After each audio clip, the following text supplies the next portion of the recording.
Hello and welcome to the Street Crime Australia YouTube channel. Please don't forget to like, share, comment and subscribe. Today we're going to be looking at the gang called the Brothers of Life. Brothers for Life gang, also BFL, was a Middle Eastern crime gang active in southwestern suburbs of Sydney, Australia. They came to public prominence largely from internal disputes between the Bankstown chapter and the Blacktown chapter that resulted in a number of shootings in October 2012 and February 2014 that killed 2 members. Several other gang members was seriously injured. At least one uninvolved person was injured during the shooting. In October 2020 and June 2021, 2 other people related to the BFL leader, Bassam Hamzi, were killed in shooting. Operation Apollo and Operation Talon were the police's operations to deal with the gang.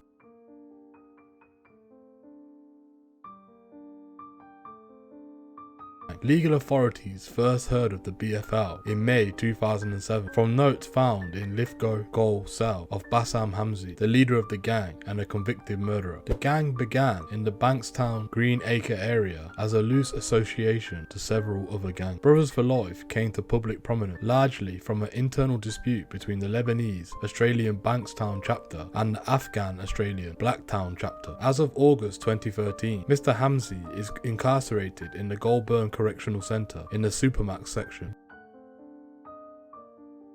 Gang's activities came to a head on the 1st of October 2012 when 2 members, Yehi Ahmood, who was 27, and Basim Hijazi, who was 32, were shot. Mr. Ahmood died after being hit 8 times. Mr. Hijazi fled to Lebanon whilst refusing to assist police investigations into the shooting. On the 8th of October 2012, a BFL member, Khalid Khalil, was kneecapped at the Yaguna by a fellow gang member. On the 17th of October 2012, a drive-by shooting targeted a home in Winston Hills that was allegedly linked to BFL members.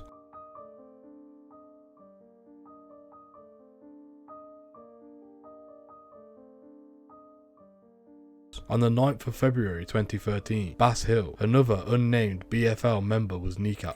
In an important breakthrough, this person became a police informant known as Witness A. On the 19th of February, 2 BFL members were arrested. Michael Odisho, who was 28, and Fouad Ekamawi, who was 35, were arrested in connection with the shooting in Winston Hill in October 2012 and the Bass Hill kneecapping in February 2013. This was a result of information which was given from Witness A. On the 9th of March in Arburn, Maha Hamzi, aunt of BFL leader Bassam Hamzi, was shot 8 times in the legs through the front door of her home. 28 cartridge cases were recovered by the police. It is believed the shooting was payback over a demand for a debt recovery of $5,000 that the woman's son, Ashkan Rajabi, made to another man's mother. That man asked Bassam Hamzi to collect a £20,000 debt, which was done by Ashkan, who later approached the man's mother at her Marrickville home demanding the fee. The 28-year-old man was charged on the 16th of May with shooting Maha Hamzi with intent to kill. On the 28th of October 2014, a man, unnamed for legal reasons, was found guilty in the District Court of New South Wales of the attempted murder of Miss Hamzi. He was due to be sentenced on the 18th of December. In June 2021, Bilal Hamzi was shot dead. On the 25th of July 2013, in Dunmore Park, Wentworthville, shots were fired at 2 people, Ashkan Rajabi and Bilal Hamzi, in a car parked outside a swimming pool. On the 2nd of August, shots were fired at a dwelling in Lignite Place, Eagle Vale. Just after midnight on the 29th of October in Bardo Circuit, Revensby Heights, another BFL member, Mahmood Hamzi, 27, was shot dead. Mahmood Hamzi was a cousin of Bassam Hamzi. In the same shooting, Omar Ajar, 24, also a BFL member, was wounded. Mahmood's cousin, Mohammed Hamzi, was also present but escaped through the back door. On the 27th and the 28th of October 2014, 5 BFL members were arrested and charged with Mahmood Hamzi's murder. Less than a week later, on the 3rd of November at Winston Hills, previously arrested BFL member Michael Odisso was shot several times. Before BFL, Mr. Odisso was a member of the Assyrian Kings gang. On the 4th of November in Sunnyholt Road, Blacktown, a 13-year-old girl was wounded by a shotgun pellet. Her brother, Masood Zakira, a BFL member, is alleged to have been the target. On the 7th of November, 3 BFL Bankstown chapter members, Abdul Adu Mahood, Hassan Saeed and Kahil Kahil, were in a car outside outside the Chocolata Cafe in Bankstown when 4 members of the gang's Blacktown chapter allegedly shot at them as they drove by. 4 men were arrested in Parramatta about 40 minutes after the shooting. On the 11th of November, Sarkar Rakazi, who was 22, and Morbin Marazi and Wahed Karimi, both 18, along with Jamil Kawami, who was 20, were charged in Burwood Court. A total of 72 charges were laid against the 4, including attempted murder and firing a sawn-off shotgun. Amanda Crow, who was 27, was also charged with wounding with intent to kill in relation to the cafe shooting. Other charges laid against her were knowingly directing activities of the BFL and participating in a criminal group.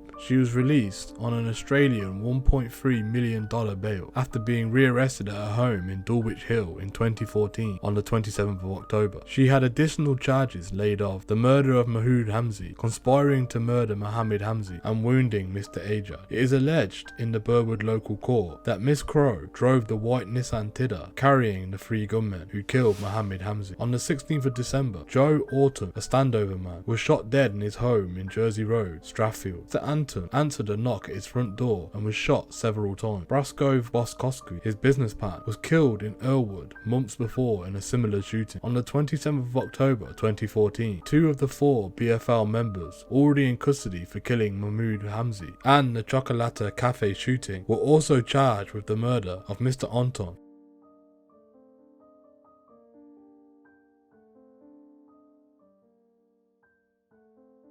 In the early hours of the 1st of January, New Year's Day, a BFL member, Fahad Kwame, who was 31, was shot in Rose Bay, Sydney. He was on board the charter yacht Oscar II and was pulling into the wharf when the vessel was shot at multiple times. Mr. Kwame was treated at St. Vincent's Hospital for a shoulder wound but discharged himself. He refused to cooperate with the police. Media reports indicated at least 18 holes were in the vessel. On the 11th of February 2009, a BFL member was shot in the leg. On the 11th of March, in Arburn, in a drive-by shooting, 5 shots were fired into a fence and a car outside the home of BFL member Omar Ajaj. At the time, Mr. Ajaj was in jail. On the 11th of December, in Arburn, at about 8:30 p.m, Bassam Hamzi's mother, Lola Hamzi, was shot through her home's front door. She was taken to Westmead Hospital where she underwent emergency surgery.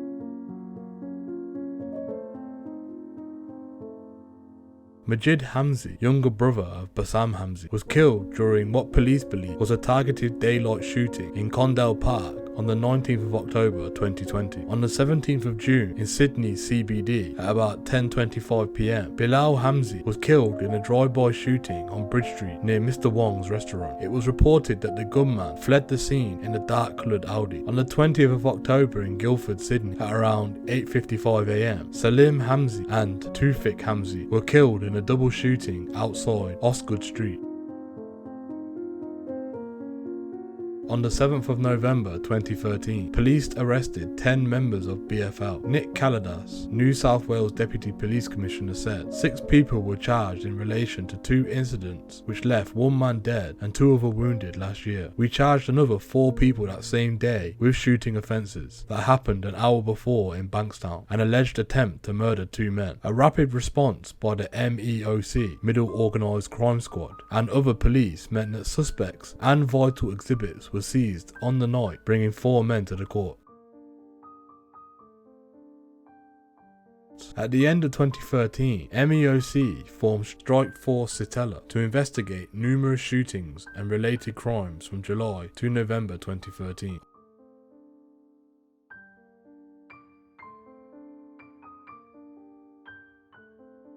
On the 30th of January 2014, legislation was tabled in New South Wales Parliament to have anyone wearing the insignia and symbols used by BFL banned from entering licensed premises, pubs or clubs in the King's Cross. The bill extends existing legislation that already banned members of the 22 outlaw motorcycle clubs if they wore any clothing, jewellery or accessory or any image, symbol, abbreviation, acronym or any other form of writing that indicates membership of or an association with any of the organisations specified, by adding Brothers for Life and Outlaws to the banded lists.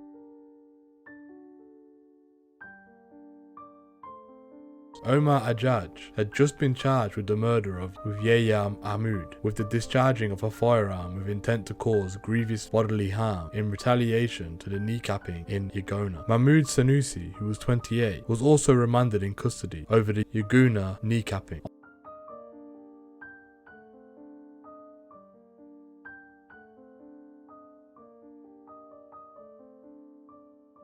On the 24th of January 2014, two men were charged with the murder of Joe Orton. A 25-year-old, Navid Khalili, is alleged to have committed the murder. The 24-year-old, Qasim Ali Khan, allegedly planned the killing and drove the car which was used. Both are believed to be members of BFL. On the 6th of January 2014, a man accused of being the leader of the Bankstown branch of BFL was charged by the MEOC detectives with possession of a prohibited firearm, aggravated break and enter, special circumstances, fire at a dwelling house, and direct criminal group. All charges related to a shooting at Lignite Place, Eagle Vale, on the 2nd of August 2013. On the 14th of July 2014, Nazir Akbari and Askan Rajabi were charged with discharging a firearm with intent to cause grievous bodily harm and firing a firearm in a public place. He was already in jail on other matters. On the same day, 6 other BFL members were charged with the October 2013 home invasion. Fahad Kwame, who was 31, Mumtaz Kwame, who was 29, Navid Kahili, who was 25, Fazal Barry, who was 24, Mobin Mizari, who was 22, and Jamil Kwame, who was 22, were all charged with discharging a firearm with intent to cause grievous bodily harm and weapon offences. All were also charged with serious animal cruelty. Charges were laid by the MEOCS detectives from the Strike Force Detella. On the 27th of October, 4 people, Amanda Crow, who was 32, Fahed Kwame, and his brothers, Mumtaz and Jamil, 22, were charged in Burwood Court with the murder in connection with the 27th of October 2013 shooting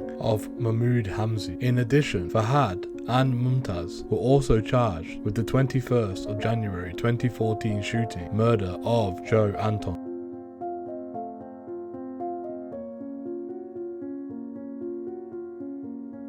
On April 16, Michael Odisho was found guilty of involvement in the February 2013 kneecapping at Bass Hill of another BFL member. The police alleged he handled the gun used in the shooting, loading it and then passing it on. He was convicted of 3 counts of reckless wounding and gun possession. Mr. Odiso was then due to be sentenced in June 2016. On the 28th of February 2017, brothers Fahad and Mumtaz Kwame were convicted of contract murder of standover man Joe Anton on the 16th of December 2013 at his home in Strathfield, Sydney. Thank you for joining us today. What are your opinions on the crimes committed by the BFL? Do you think the sentences given to some of the gang members was too harsh or not harsh enough? Please let us know what you think in the comments below. Thank you for joining us today. If you enjoyed this content, please don't forget to like and share. And if you're new to the channel and you want to see more Street Crime Australia content, don't forget to subscribe and hit that bell so you can join us on the next video. Thank you for joining us, and until next time, stay safe.